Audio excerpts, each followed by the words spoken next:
Why settle on one place when you could have the whole world? This week on At the Movies with Ebert and Roeper, Hayden Christensen is the jumper and Samuel L. Jackson wants him dead, dead, dead. This story has a happy ending. What is it? You. Ryan Reynolds tries to find true love in Definitely Maybe. All around us, goblins, trolls, sprites. You gotta believe me. Freddie Highmore finds another kind of Neverland in the Spiderwick Chronicles. Plus, Richard and I are popping and locking with Step Up to the Streets. Word. And who are you? You think it could go on like this forever? Living like this with no consequences? There are always consequences. Hayden Christensen can wish his way around the globe in a millisecond in Jumper. I'm Richard Roeper. And I'm A.O. Scott from the New York Times. Let's get to it. Tony, I really wanted to like our first movie. It's called Jumper, and there are some pretty cool elements, but the disappointments and the inexplicable plot turns kept mounting until I finally surrendered and just admitted this was a good-looking clunker.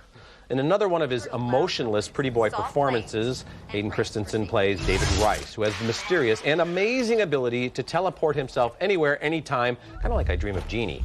He uses this power to rob banks, pick up babes, and live the good life. Let me tell you about my day so far. Coffee in Paris, took a little nap on Mount Kilimanjaro, surfed the Maldives. Oh yeah, and I got digits from this Polish chick in Rio. And then I jumped back for the final quarter of the NBA Finals. Courtside, of course. I could go on, but all I'm saying is I'm standing on top of the world. Samuel L. Jackson plays the leader of the Paladins. These are the guys who have been tracking down and killing jumpers for centuries, although it's never really clear why. Anybody can rob a bank.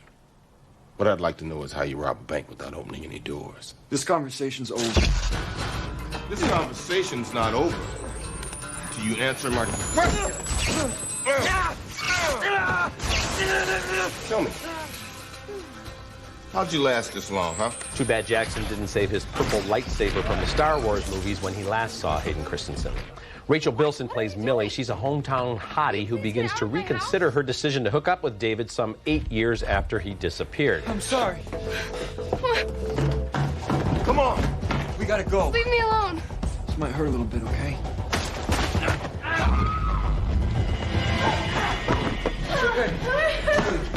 Trust me, okay?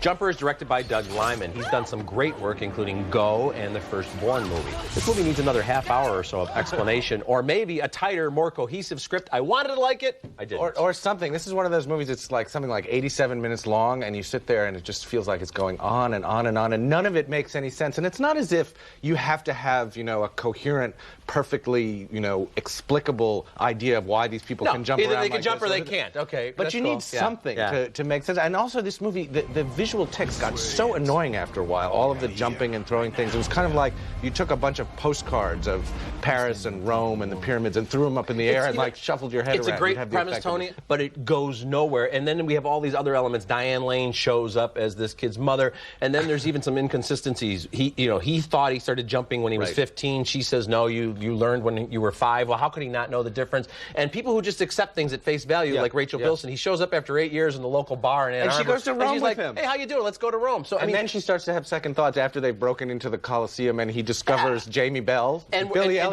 peeing in the Colosseum in Rome. Also, we're told there's a war going on between the jumpers and the paladins, but we only see about 2 or 3 jumpers and about 6 of the paladins. So, I mean, is it a worldwide war? How come the rest of the world never seems to notice that buses are being flown about and that people are landing on the pyramids? They kind of look like that, and then everybody just goes back to their business. Sometimes there's great damage. Like sometimes when they jump, there's all kinds of, you know, wreckage and flooding and broken crockery and cars and stuff like that. And other times it just seems seamless. It's almost seamless. So for all of those reasons and many more, good-looking crap is what we're talking about here, I guess. Yeah, well put. Step Up to the Streets is the second installment in the Step Up franchise of low-budget, high-energy dance movies. And it's one of those sweet little pictures about a group of plucky youngsters who get together and put on a big show in an abandoned barn. Well, not exactly. But in spite of the hip-hop beats and several acres of exposed midriff, Step Up 2 has more in common with those old Judy Garland, Mickey Rooney movies than you might think. You should really wait your turn. Ooh. I couldn't. I didn't know you could salsa.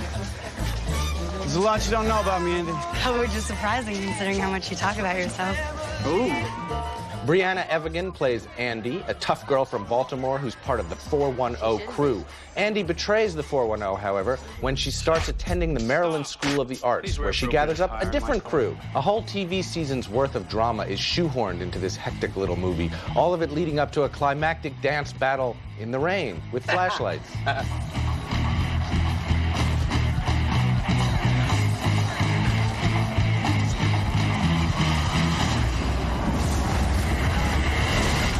The writing is clumsy, the acting is amateurish, and too many of the dance numbers are edited in that frantic style that makes it hard to appreciate what the dancers are actually doing.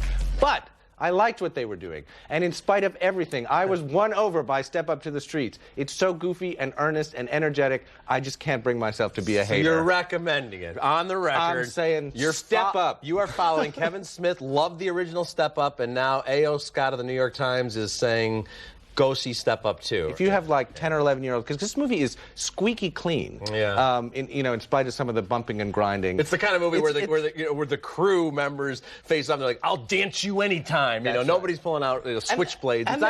It's not even as threatening as like West Side Story. No, I mean, there's that one moment where the leader of the 410 crew named Tuck, tough guy, beats up the other guy, and he has the greatest line in the movie, which is, somebody clean up that damn fish. Anyway, before we go any further with this detailed examination of this classic film, I want to say, for the record, I'm not quite recommending it, Tony. Fair enough. However, I kind of shared your affection for the film. I'm pretty close to recommending it. I'm saying, yeah, for kids, it's completely harmless because that Tuck who looks.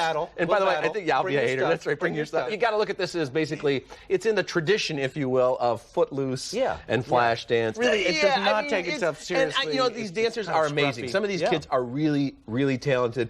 But it is funny because at one point, like one of the DJs says to the kids from the School of the Arts, he goes, "This ain't no High School Musical," and I'm like, yeah, because High School Musical is actually a little edgier than this. That's probably true. It deals more directly with real issues. It's harmless. I actually understand your point of view. I can't quite recommend it, but I think, for a certain demographic, why not? I do like the energy and the spirit here. Okay. All right. Later in the show, 2 movies with stars like Jennifer Lopez, Michelle Pfeiffer, Antonio Banderas, and Paul Rudd. So why are they going direct to DVD? And next, Freddie Highmore and Nick Nolte star in the Spiderwick Chronicles. Just give me the book. I just want to save my brother. Again with the brother? Okay, fine. If we kill them, saving him will be much easier, trust me. Now drop that stone. You'll need both hands to choke a goblin. The Spiderwick Chronicles is a backyard, bargain basement version of the Chronicles of Narnia. I found it to be more irritating than scary, more tedious than exciting. Freddie Highmore, who's been playing wide-eyed kids in magical fantasies for about 22 years now, has a dual role as Jared and his twin brother Simon. Sarah Bolger plays their older sister Mallory. Well, it turns out, Tony, there's a fantastic world filled with amazing creatures, and it's all chronicled in a book Jared finds in the attic.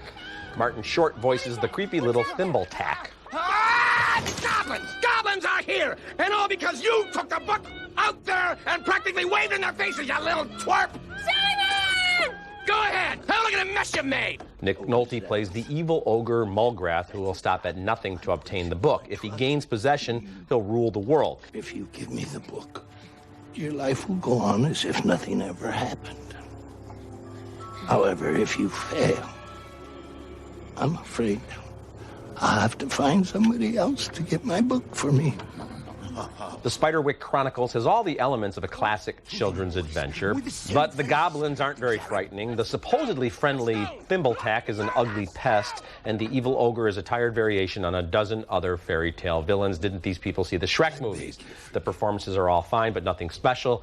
Mary Louise Parker, in particular, is saddled with one of those dumb mom roles. This is a mediocre effort. Yeah, I might even go farther than that. I think this was just kind of terrible. I think it's an example of people thinking that, all of these elements, is if you have some goblins and some magic and some divorced, moms and a big book cute kids. Where dust shoots off from the pages. And names like Thimbletack and Hogsqueal and Mulgarath and whatever they are. And also, like, you get a voice. You have Seth Rogen doing a voice there of this obnoxious little warthog kind of thing who goes around eating birds. And it doesn't have any kind of charm charm or magic or sense of wonder. It's just I so agree. plotting, and it never really explains. As you said, you don't know why this ogre wants to kill everyone or take over He'll the have world. control of the universe. And the terms of this magical world are never really explained or laid out or exposed in a way that would make them really interesting, that would draw you into it. Maybe if the kids from the Golden Compass teamed up with the kids from the Chronicles of Narnia and showed up in the backyard and helped the Spiderwick kids a dance battle between the polar bears and Mulgarath on the streets of Baltimore with a hip-hop score. Now you're talking so there. Oscar. Okay, later in the show, Michelle Pfeiffer, Jennifer Lopez, and Paul Rudd star in 2 new movies, but they're not playing at a theater anywhere near any of us. And next, Ryan Reynolds is looking for love in Definitely Maybe. PlayStation. Looking at movies now in theaters, neither of us like Fool's Gold. We didn't like Welcome Home, Roscoe Jenkins, but we're both recommending In Bruges. It goes wider this week. We are doing what I want to do. Got it? Of course. Which I presume will involve culture. Well, we shall strike a balance between culture and fun. Somehow I believe, Ken, that the balance shall tip in the favor of culture. And Tony, I'm happy to say that per screen, In Bruges outsold The Hottie and the Naughty by about 1,000 to 1. Did very well in limited release, and I really hope people will check this film out. Well, I there liked is it a lot. hope. Yeah, it's good. Good performances from Colin Farrell and especially, I think, Brendan Gleeson. Gleeson. And just great use of the medieval city of Bruges in Belgium. Yeah. Nice movie. Now, I'm sure I'm not the only person who's noticed lately how generally lame most romantic comedies are these days. Predictable, unconvincing, and either too bland or too nasty. So I'm happy to report that Definitely Maybe, written and directed by Adam Brooks, is an exception. It's an appealing, smartly put together movie with an ingenious twist on the boy meets girl plot. When the story begins, the boy, that's Ryan Reynolds as Will Hayes, and the girl have already met, married, and divorced. It falls to Will to tell his young daughter Maya, played by Little Miss Sunshine's Abigail Breslin, how it all happened. I'm going to tell you the story, and I'm not telling you who your mom is. Fine. You're just going to have to figure it out for yourself. Good. And I'm changing all the names and some of the facts. I just decided that right now, and then we'll see how smart you are. I like it. It's like a love story mystery. Great. Sounds good. You ready? So we flash back to the 1990s and we follow Will's tangled relationships with 3 different women, one of whom will turn out to be the one. We just don't know which one. And the movie cleverly keeps us and Maya guessing. There's Emily, the blonde college girlfriend, played by Elizabeth Banks. See? Now I got it, and I'm never going to lose it again. No, go ahead. Sorry. Hello. Hey, it's Will. I'm really sorry I lost your number. Summer, the intriguing, dark-haired femme fatale journalist, played by Rachel Weisz, and April, a funny, flaky redhead, played by Isla Fisher, who I think has it in her to join the ranks of the great screen comedians. Besides, you and me, it'd kind of be like cats and dogs. Yeah. Oil and water.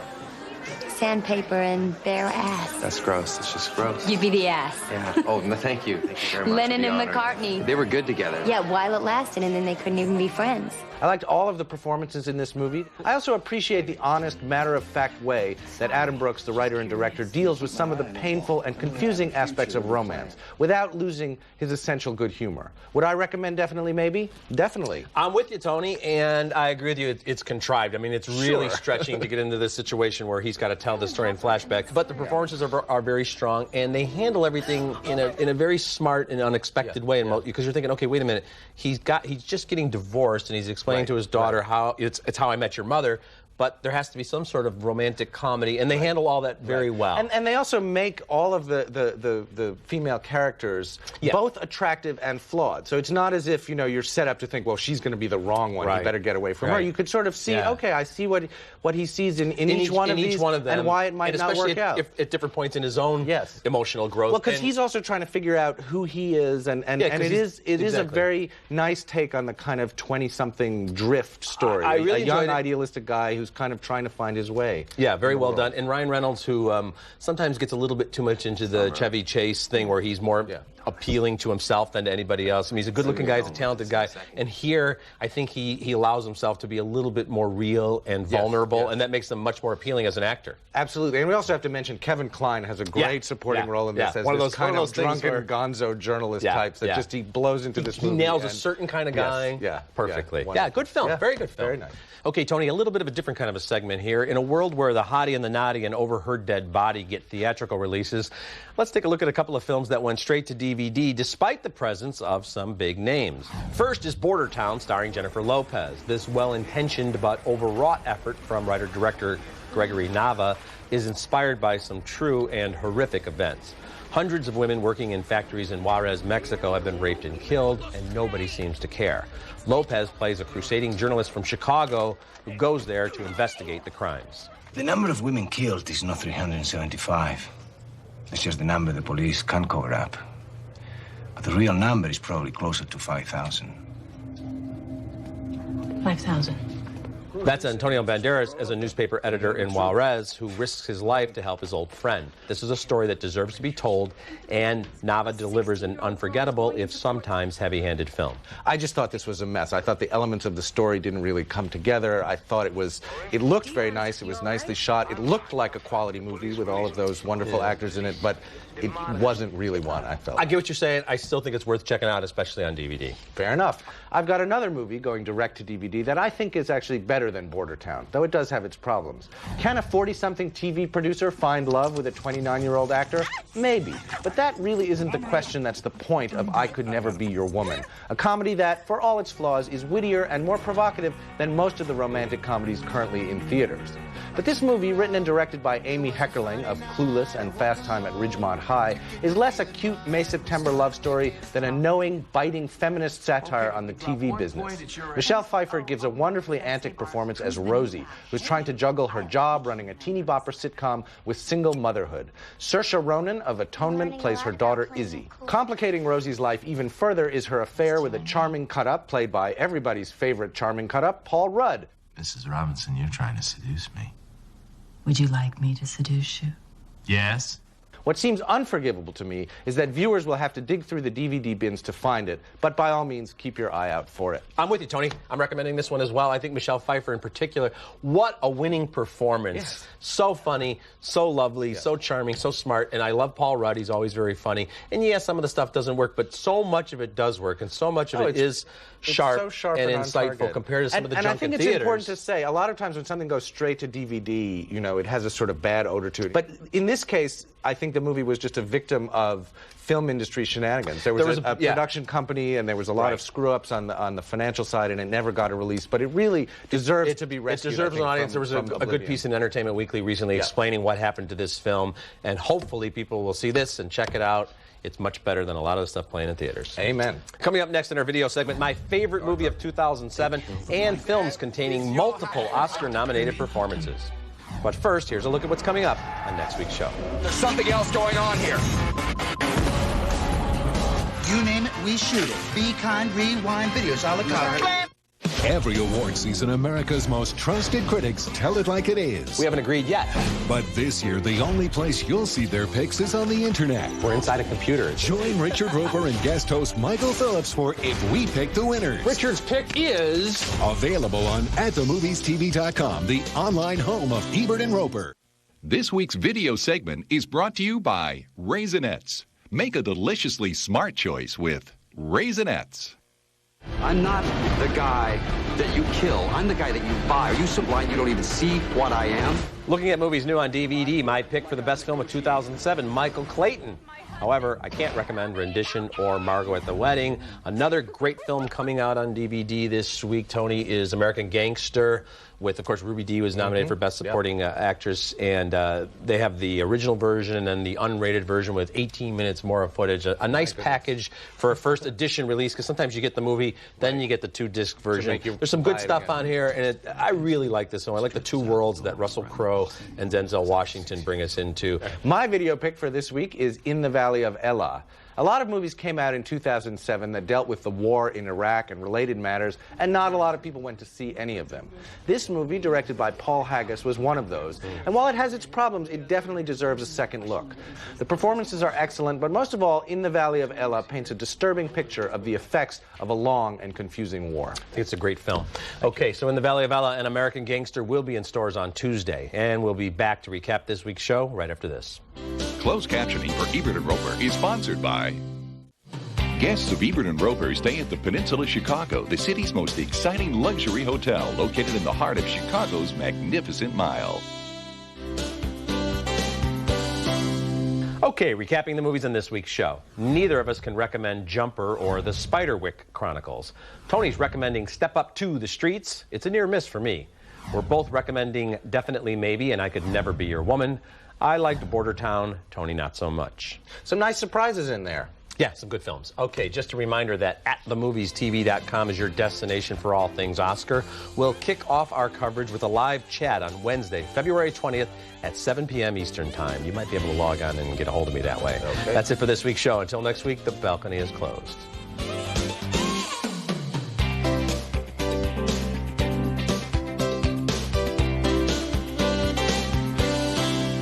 Oh, man. Everything's better with toppings, like new shortcake pancakes at IHOP. Fluffiness topped with decadence only at IHOP. Come hungry, leave happy. Goodbye storage containers. Hello snack and seal packages. The easiest way to keep your Oreo cookies tasting fresh. My Bliss? Blistex Silk and Shine. Real silk extracts with a touch of shine. Discover Bliss. Discover Blistex. Goodbye storage bags. Hello snack and seal packages. The easiest way to keep your Oreo cookies tasting fresh.